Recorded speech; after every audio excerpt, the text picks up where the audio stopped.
Hello and welcome to The Mortgage Conversation with Saffron for Intermediaries. I'm your host, Tony Hall. Podcast regular Phil Lawford and I are joined by two wonderful guests, both hugely experienced professionals in the mortgage industry. Before we start, I just want to say that we're recording this on Monday, the 12th of May, so anything we discuss will be up to that point.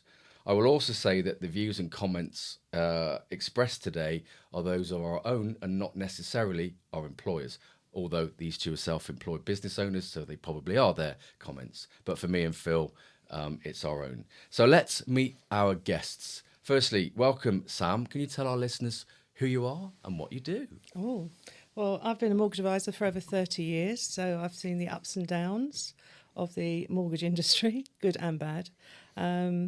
I've set my own company up, well, this recent company for the last 9 years, having previously worked for a financial services doing everything as investments, pensions. And that company was then sold to an accountancy practice, and I restarted again doing mortgages. So, as I said, over 30 years I've been in the industry. I'm based in London by London Bridge, and I haven't said the name of my firm, but it's Edwards Day Limited, and I've just remembered to say that. So, so I've got huge experience. I work alongside a lovely group of people who just really want to help people and achieve their goals and dreams in finance, really. Well, thank you for joining us. Really looking forward to unpicking everything from your experience. And now over to you, Ed. You can say hi. Hi, I'm Ed Checkley. I'm a mortgage broker as well, and I run a firm called Advice. We are a team of 10 people, been running for the last 4 years. We specialise in complex mortgages and high net worth clients. Been mortgage broking since 2007. 2 weeks after I joined, Northern Rock had long queues formed outside of it. So I think I've only really known complex lending and solving problems when the market doesn't go in your favour. Wonderful, thank you. Before we carry on, it's funny, I was talking to Phil earlier, and shows you our age because we both know your dad. Yeah. And that was like, okay, yeah, so let's delighted that you're following in, the family footsteps and providing professional advice. So it's just great to see that. I don't see my kids following me into this at all. But who knows? Anyway, before we go on to our main subject, we're going to kick off just on a discussion about last week's Bank of England decision to reduce rates. So it was a divided vote. 5 members voting for 25% and 2 voted for 50 basis point cuts, and then 2 voted for no change. So a bit of almost a hung jury. So what do you think, Sam? Did they make the right call? They didn't have to move it, but I feel it was all priced in anyway, so everyone was expecting it. And if they hadn't have done it, I think that would have upset a lot of people, to say the least. I feel it's going to fall another half in total by the end of the year. But that will be dependent, obviously, inflation, all the normal things that happen. I think, as I say, people are expecting it to happen. Fixed rate money has priced it in. So fingers crossed, because I think people need it. I think they need a little bit of hope, shall we say? I would agree with that, yeah. I really do. As someone on a tracker mortgage, I love it. So it helps me. Ed, what are your predictions? You heard what Sam says about 2 more cuts potentially. What do you think? Yeah, I mean, I think they made the right decision with 0.25 because it's almost expected that inflation is going to rise up. I think the figure's 3.7% by around September and then fall back down in line with expectations at 2%. So it means that they've made some progress to hopefully stimulate the economy, but they haven't gone so far that they can't manage expectations later during the course of the year. So I think that they probably made the right decision there. Also, wage inflation is too high probably by the Bank of England's target. So again, they're just leaving themselves a bit of room for moving on that in the future. I do think that it's a bit dangerous in terms of what some banks are putting out there. As a US bank who talked about base rate going down to about 3.25% by the end of the year and potentially 2.7% next year. I think in terms of where borrowers should be managing their expectations, I think about 4% by the end of the year sounds about right. And I mean, as Sam says, it doesn't really move the dial in terms of where fixed rates are. And this is an education piece for borrowers in that it's actually swap rates they should be looking at. Yeah. And I think it's people as well don't understand how inflation works against interest rates and everything. And that's the sad thing. They've had a really lovely long spell of such low interest rates. I've got family members at the moment that are coming off 1.2 and 1.76%. And they just want to keep hanging on because they think it's going to go down. But this is the danger, isn't it? Yes. Yeah. Because everyone sits on the sidelines thinking base rate's going to fall further, and therefore I'm not going to do anything with my mortgage until that happens. But actually, there's a really, really good 2-year fixed rate out there at the moment that if you don't take action now, you could lose that. And you do need to move quite quickly when the market's in your favour. And this just comes down to getting good advice and speaking to the right people, being informed by professionals. And understand, I mean, the strangest thing that I saw, and I really haven't seen it before, is a couple of lenders bought out 5-year, 3-year and 2-year money all at the same rate. And it really is just linked to swap rates, and where we've got this really odd situation where 2 and 3-year swap rates really haven't been as low or lower than 5-year, but now they actually are. And it's just an indication as to where the markets think, rates are heading. But it's an interesting one because 2-year money can be that much cheaper, but 3 years, I don't think it's really caught up. No, but some people, I think especially when lenders charge fees for rates, more and more of my clients are actually, when I'm costing it out with them, what's your best options? And they're thinking, well, hold on, if I'm going to take a 2-year fixed rate, maybe I should look at a 3-year because then it gives me another year when I haven't got to pay another lender's fee, if that's the better rate for me, a better option. And they can then make a more informed decision rather 2 years goes fairly quickly. It's funny because a 3-year fix traditionally have never really took off. No. Whether that's not enough lenders offering them, or is it advisors not talking about them, or the rates just not been right. It's you're right. It's always been a 2 or a 5-year. Yeah. And that's why 10-year money never took off. And it's the tie-ins on 10-year money that people don't like. And even clients. So even if you think, oh, actually, I would like a bit of stability, but it's the tie-in, and they do think to themselves, well, actually, I might move home in the next 5 years or so. I might move home between 5 to 10 years. And so that early repayment charge for that long period of time, firstly, it's in our culture because everyone takes a 2 and a 5-year. Yeah. But secondly, it's that inflexibility that doesn't allow you to move on with your life if you have a growing family or wish to downsize. And that's probably where product innovation needs to step in, and more lenders need to actually go into that space. We're starting to see that now. We've got April mortgages now, and there's more flexibility there. So do you think we're at the point now where we're a bit more grown up as or we're growing up as a market? Potentially getting the baby steps. Yeah. Because I think those products are in their infancy. They're provided by specialist lenders who maybe haven't got the ability to price as keenly as your big high street lenders. So I love the idea of it. For me, rates are just too high for it to make sense. Yeah. It requires a bit of development. So I think Ed, one of the things you said a minute ago was, and you both said was around this disconnect between the standard press saying base rates are coming down and actually the impact on the mortgage market, which is largely driven by swap rates. Yeah. So you clearly both hear this a lot from clients. So what's your, if you were going to give one line to people, what would you say? I would say if you're planning to do something with your mortgage in the next 6 months, get started sooner rather than later. If you have an application in, you've got a rate secured, you can be flexible, you can adjust your plans.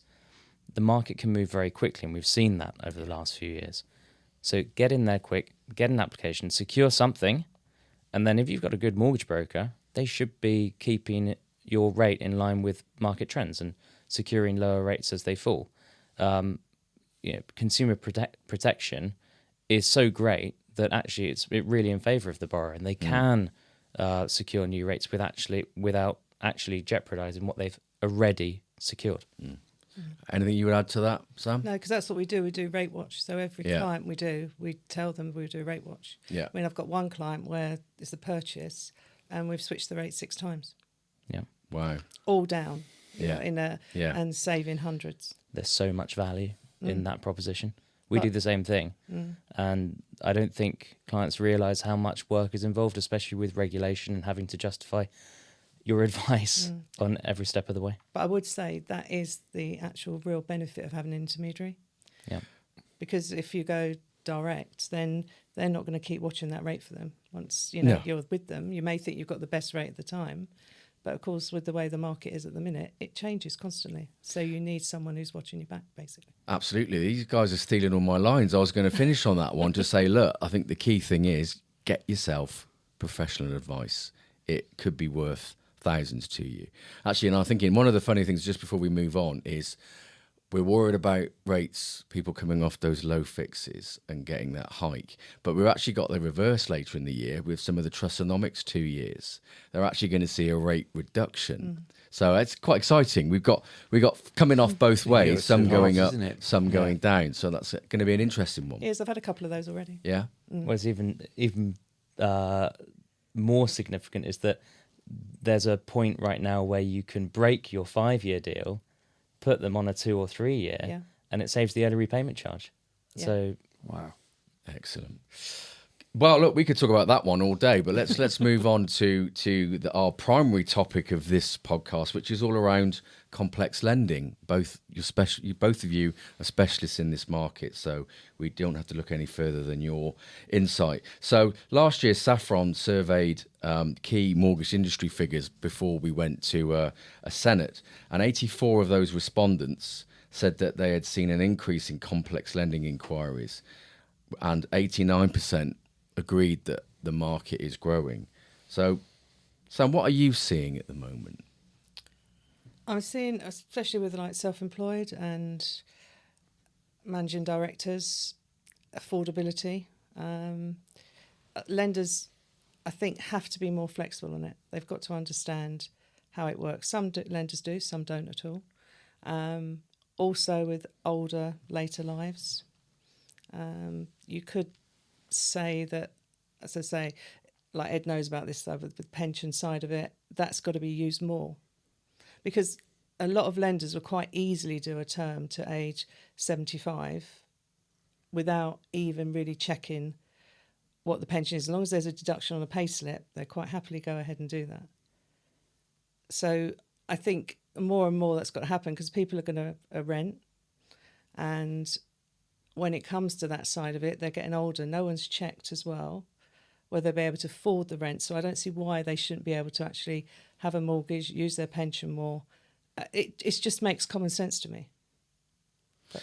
Yeah. Absolutely. I mean, look, that's a very good segue into Ed. You recently posted a blog about how to use your pension to raise a mortgage. So do you want to talk to our viewers about what that talks about, and tying into Sam's point?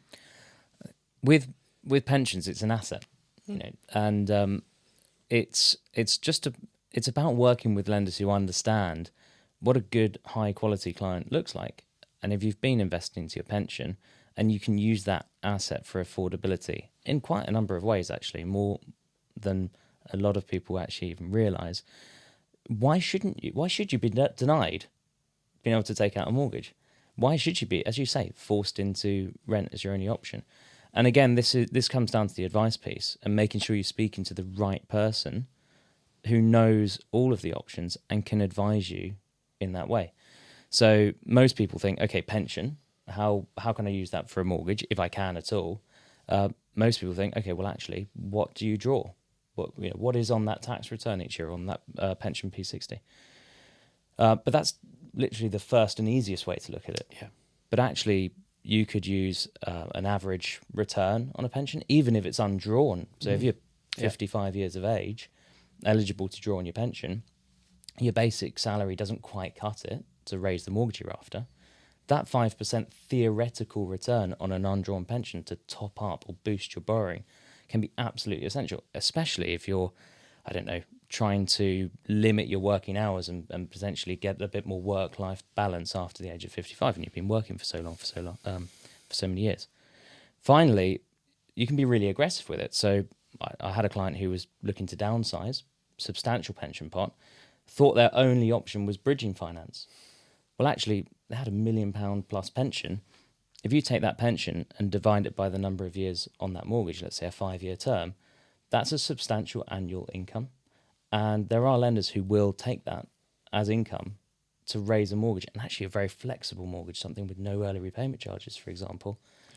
Yeah, unlocking opportunities. Yeah, we changed the way we assess pension pots last year, and it made such a difference. And it was based on all of those factors you've just outlined there, and the difference in borrowing and the flexibility, like you say, combined with other income sources as well, can absolutely be a game changer. It really is the building societies that are leading the way on this. But how in terms of the general public, is it really known about that you can utilise and harness these assets? Or dare I say it, your average mortgage broker? Yeah, no, I tend to agree. We've had this conversation on previous podcasts. The spectrum is quite wide in terms of abilities of brokers, yeah. But years ago, you used to do a pension mortgage. Yes. Years ago, you used to easily do a pension mortgage and have the tax-free cash as your repayment vehicle. I remember those. Yeah. Even using repayment vehicles from a pension pot, your 25% lump sum, a lot of lenders don't even factor that in now. No, not at all. And to me, it's a no-brainer. Absolutely something that people struggle, especially if you take, for example, some people that have got, say, interest-only mortgages and they're looking to downsize. Unless you can sit with them and explain, have you got pension? Yes, right, you could be able to use this. So you haven't got to sell. And it's about asking that question, isn't it? Because so many people don't ask, what are your assets? Do you have a pension? Also investments. So many people have got so many investments and they don't think they can use any of that. They just see it as the straightforward, straight repayment mortgage or interest-only, downsizing equity in the property, all the normal things. Income, have you got enough income to service, as in what the lenders require, minimum income for an interest-only mortgage. And I think the whole market will have to change, because otherwise everyone is just going to look at a lifetime mortgage. And I'm not saying they're wrong, because they're not at all, and they're good for some people. Interest rates are higher. Yeah, I don't know if I can talk about rates, but we saved someone 3% per annum compared with an equity release mortgage by we've got a 40-year term that would take them over 100 years of age, because they've got great pensions and the rate was market competitive. It's a huge saving. So back to this spectrum of, because what we've got here is two experienced advisors that understand and know where to look. Right? I think we've already explained that there is a spectrum of advice from what do you want, 2 or 5, to what you guys do. So how much do you think this problem we have of people not being correctly advised is due to a lack of understanding, A, the market, but B, the lenders and what they can do? Because if you only use 5 or 6 lenders and they're mostly high street who won't do this stuff, how do you make sure you're giving the best advice? So what do you think, where's the problem? Oh, the problem is in the lowering of barriers to actually providing advice. If you don't have any life experience, you haven't worked in mortgages for a number of years, your firm never went into the specialist area, how can you cope with it? How can you advise on that? Especially when you're targeting, many firms in this space target their brokers to deliver 20 plus mortgages a month. How can you actually sit back and really give that client and their mortgage requirements some proper thought and come up with specialist solutions? How can you pick up the phone to 10 different lenders who might be in the space and dedicate all that time to finding solutions? So I think clients need to be aware that there's two tiers of advice. There's, okay, let's get you a mortgage. It's fairly basic, run of the mill, 3 times income. And then, no, I actually need a specialist here.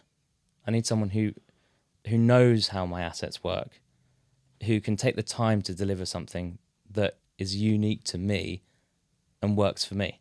Mm-hmm. And I think within firms, if you've got that luxury, as I say, someone that you look at the clients, you understand them, you speak to them, and you know that you need to spend a lot of time, whether it be on income side, whether it be on what they want to achieve, and you can sit with that client.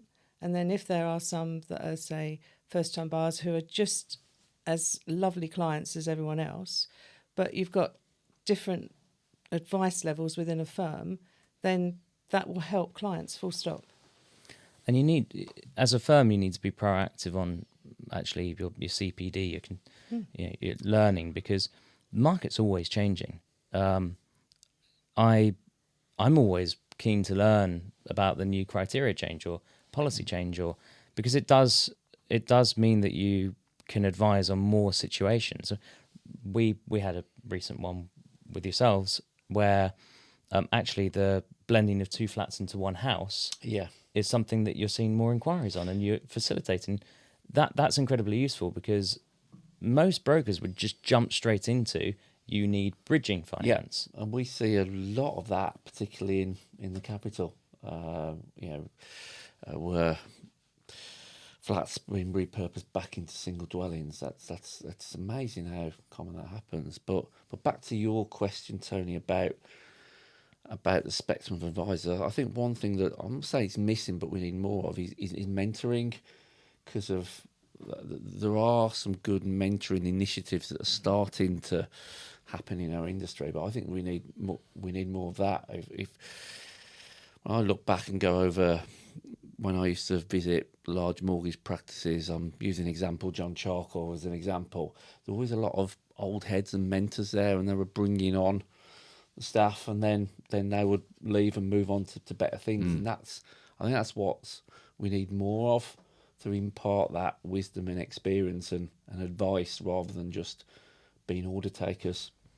And there is, I think you're right, Phil, and there is, we'll put the link into this podcast, is the Working in Mortgages initiative, which basically is free mentoring. It's a fantastic initiative, because I'm on it. I mentor someone at the moment, a business owner, and we have such great conversations, and it's really helped both of us grow and understand this market. So we definitely recommend that. We'll put that link in. I think it's workinginmortgages.org.uk, but we'll stick the link into the chat. Phil, so on this subject, are lenders doing enough? What else could we do?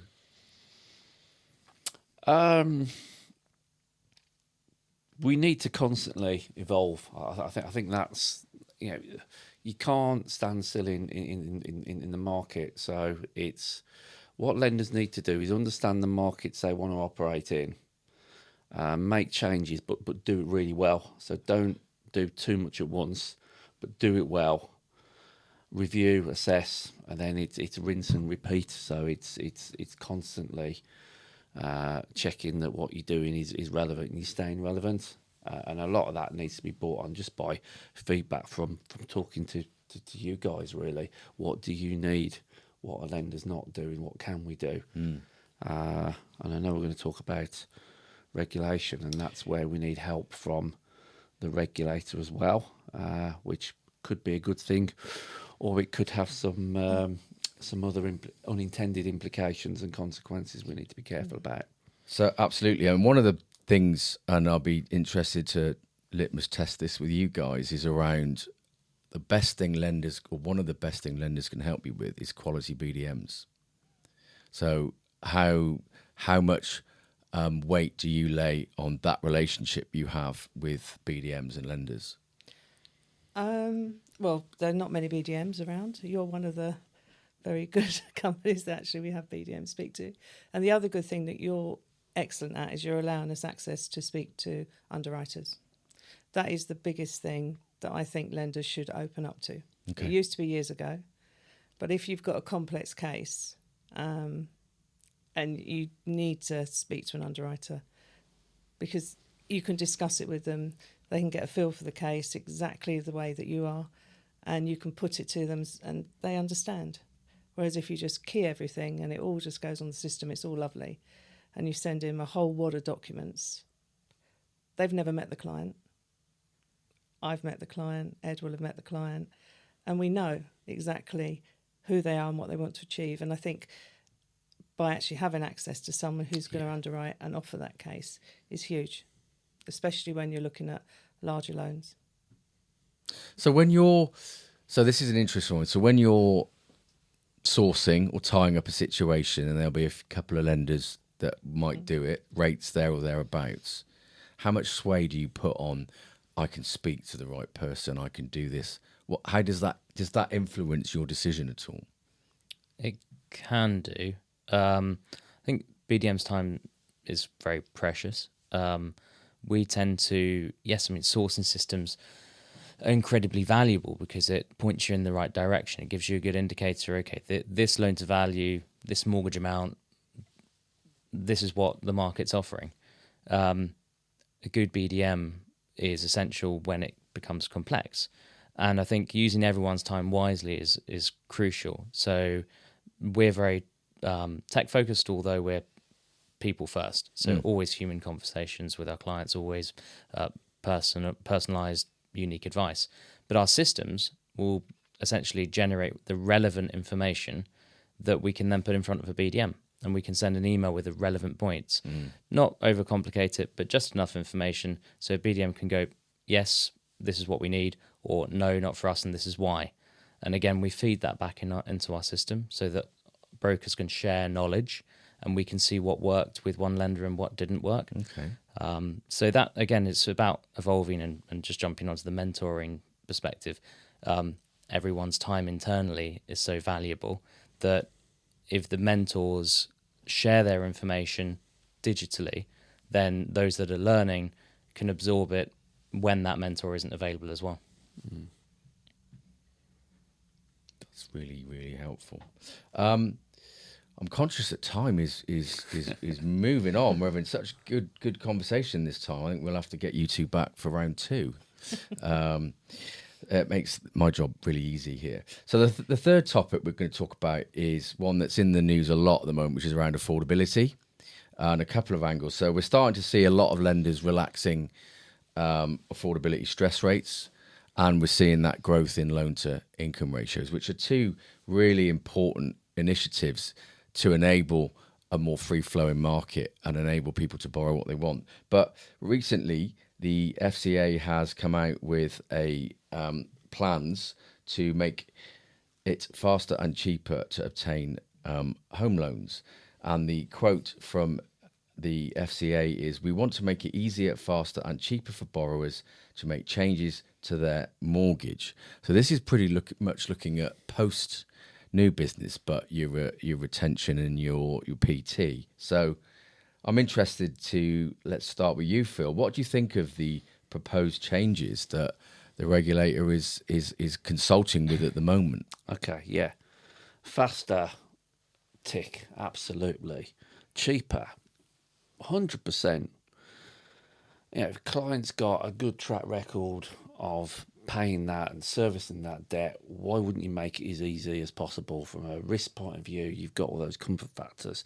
So yeah, I'm really behind all of that. It's we've got to embrace it. We've been mad not to. What does concern me about this consultation is the consequence of diluting or removing advice, and I think that could be very dangerous, maybe an unintended consequence. But if I think back to examples of things like during the pandemic, and we had the mortgage, you had the opportunities for mortgage payment holidays. Everybody was taking them because a mate down the pub or the mate they spoke to on their Zoom chat said, "Oh yeah, you want to take a payment holiday on your mortgage." I didn't realise the consequences of doing that and what extra interest I'll pay. So it could lead to bad outcomes. So that's my concern. Is I think there needs to be some pushback to say, no, advice has got to be central to central to everything about this, because if you diluted good advice, then you're going to have bad outcomes. Now, it probably sounds like I'm blowing smoke up both of you, but I genuinely think that is, if we get it wrong, the consequences could be quite substantial. So I think the intent is there, and that's right, but it's the execution has got to be. We've got to get this right, else we're going to create a whole new set of problems. What's your thoughts, Sam?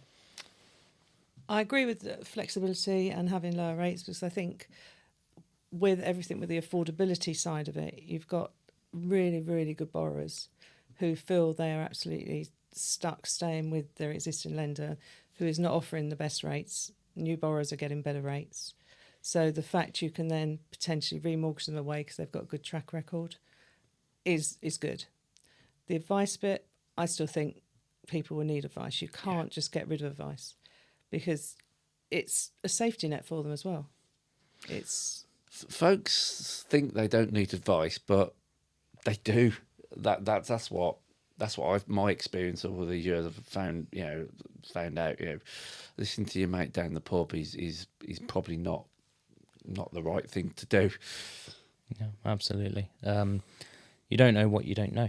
Yeah. And you can't pretend to be a mortgage broker when your mortgage comes up. You do need proper advice. And I think when you see a publication of a review by the FCA, and you do get a bit sort of flared up and think, oh God, what's this? And then you read, oh, we're actually cutting some red tape, and you scale back and think, actually, this could be quite good. Yeah.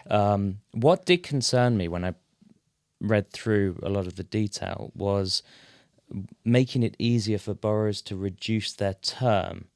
And this just struck me as, hang on, that's quite dangerous, because that could actually increase your mortgage payment quite substantially.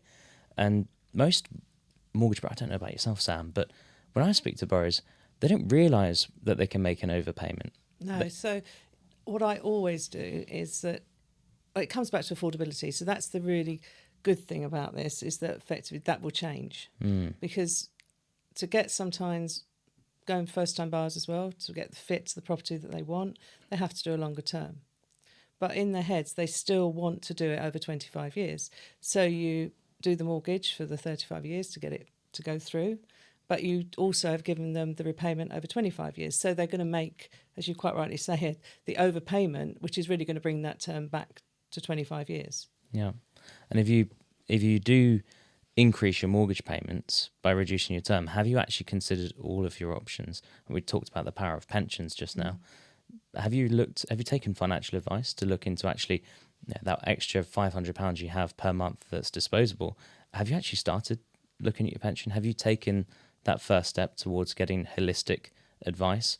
So you might have a lump sum, want to make an overpayment, but as a mortgage broker, we might say, actually, hang on, let's look at everything in the whole. Have you considered this, and the other? And that's where the reduction of advice does worry me. Yeah, so look, I mean, from my perspective, the regulator is trying to do the right thing, and I think the one thing is trying to remove advice for advice sake, if it isn't needed or a lighter touch. But I think to one point is, if you don't really understand all the options available to you, can you afford to go down an advice light route? I think that's basically the summary of what you guys are saying. So it's an interesting one. So what would you like to see in place instead of what we're reflecting on here? It's a tricky one, isn't it? I think there needs to be a trigger. There needs to be a certain situation where maybe advice is a light touch model is warranted, but there needs to be a trigger, some sort of mechanism throughout that process where the person providing the execution only steps back and says, actually, or reduction in advice rather than just only execution only, and says, you need to speak to a specialist here. And I think they've done that in the proposal for things like debt consolidation, for example, or lifetime mortgages. They're excluded from this, but mortgages aren't that simple, and clients, aren't that simple. And so there needs to be other triggers to, or firms need to adapt and just think, when do we apply straightforward, streamlined execution only, and when do we refer this into the specialist in the firm or externally to another firm? So, just changing tack slightly then. So, we know everybody in this world today is time poor. It seems to be. We're all busy rushing around. We've got lots of things to worry about in the whole world, and mortgages, if someone says there's an easy way to do it, that people might take it. But you know, where this is leading me is that's a really bad decision to make for anybody to do. But that's not out there. People aren't doing that. People will take the easy route. How do we help you guys? How do we help this industry get driving more people into advice from like-minded advisors like yourselves? And there's lots of them, but there's also a lot that will just take that easy route for a bit of dough. So how do we educate? How do we inform? What do we need to do? What needs to happen? This is the question. It is a good question. It's this is where you speak to even an IFA who might refer clients to you, or an estate agent, and it is tricky. You want to educate them. You want to say, like, this is how powerful mortgage advice can be. It's a huge debt, and if you get it wrong, you could be hundreds of thousands of pounds potentially worse off over the course of 25, 30, 40 years. So it is educating. You do need to give the power to the people that refer to mortgage brokers. Things like this are particularly useful, the podcast. So people can understand what is out there. It's an education how we can piece. help them. Yeah. I mean, everyone, if you're saying, I think this is where the problem actually lies, is that if you said to someone, I want to plan for my pension, I want to know what I'm doing, they will go and seek advice for that. Yeah. They want to make sure they get it right. So many people don't actually see planning to buy their own property is as valuable as planning for their retirement. Even though it's the biggest commitment of their life. Yeah. Yeah. And efficiency. If you get it right, it feeds into everything else. Yeah. No, I think you've hit the nail on the head there, Sam. It's about perspective, isn't it? They want it all for free and cheap with mortgages. Yeah, because that's the way years ago it was. Because that is the But dogmatic then you've only view, got to look at view at it. the mess it was years ago. Yeah. Yeah. Yeah, true. Well, on that point, then we're going to come on to our final question, and that's quite an interesting one because we're very short of time. That's been fantastic. So, final question for each of you is: if you could wish for one thing to be changed by the regulator to make a positive impact for our industry, what would it be and why? And Sam, I'll come to you first. I would like the regulator to actually, it's hard to say in words actually, is to make us as mortgage brokers and advisors as important as people perceive accountants to be. Because in my mind, we have just as much vast knowledge, and it would be great if people saw us in that respect. Okay. And any ideas on how they could do that? I think people don't understand what the FCA actually is and what it stands for. And I don't mean that, and they see an accountant, and maybe Ed would be different on this, but I really don't think people understand it.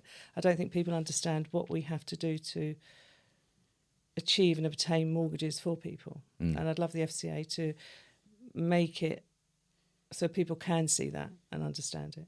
I think the reflection quickly on that point is mortgage advice is as complex as that, and it can result in thousands of pounds of damage and for people. But it's a straightforward exam, and once you've got it, you're an advisor, as opposed to an accountant. You've generally got at least 3-4 years of studying, a degree and practice under your belt. Same with solicitors and other professional bodies. So I think that's the challenge, is your expertise comes from doing it rather than studying for it. And I think that's one of those issues, isn't it, in my view? But I agree with you.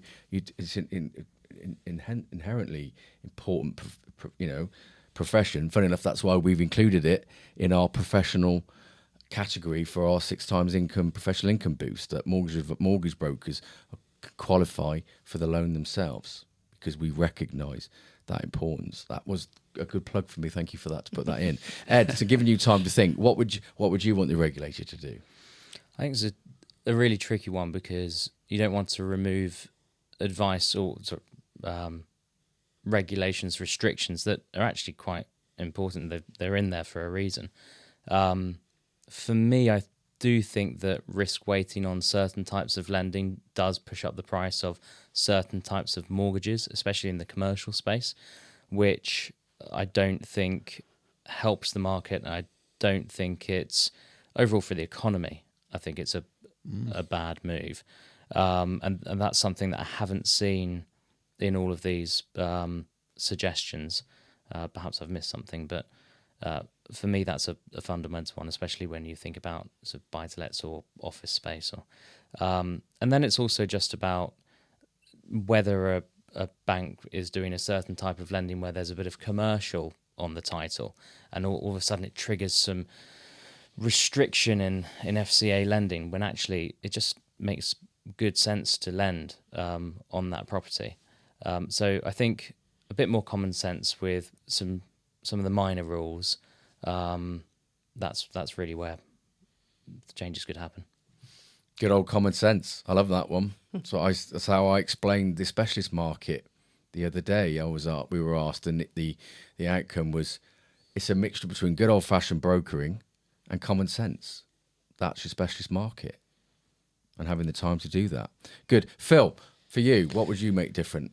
Yeah, I mean, obviously the good news, there looks to be movement around affordability and lenders' flexibility about loan to incomes, which I think has been sort of holding us back for some time. So that's ticked. But for me, in terms of where we operate, there was an unintended consequence a number of years ago when it was the Mortgage Credit Directive came in around foreign applicants receiving foreign income.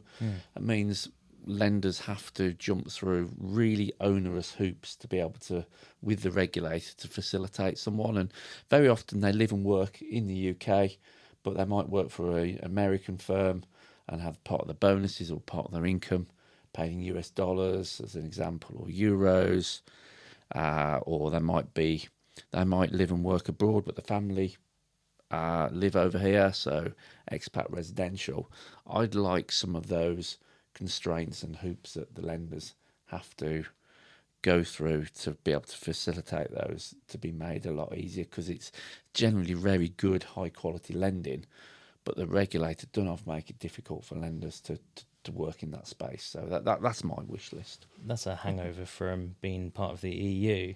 And one of the things that Brexit didn't provide us in terms of cutting it out. Exactly. It was just carried on being enshrined in new regulation, and so cool. That's my. So if the FCA are listening, we've answered it from there in summary. So we want mortgage professionals to be treated as the professionals that they are, on the same pedestal as other professional industries, and we want a return to some common sense across a broad spectrum of opportunity.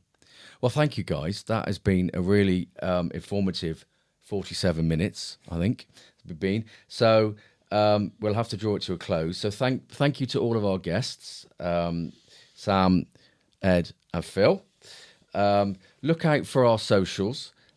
Please do follow us on LinkedIn, because that way you can see when we're coming through. And don't forget to follow us on your favourite channel, so that you get notified when the next episode of The Mortgage Conversation is released. This one will be released on the 1st of June. Apple Podcasts or Spotify's where you can see the recordings, but it could be on any of your favourite channels. But Apple is great if you can't see a screen. And as I always say, do not watch it if you are driving or operating heavy machinery. Just listen to it. So that's it for this episode, and it's a goodbye from me, and it's a goodbye from them. Goodbye.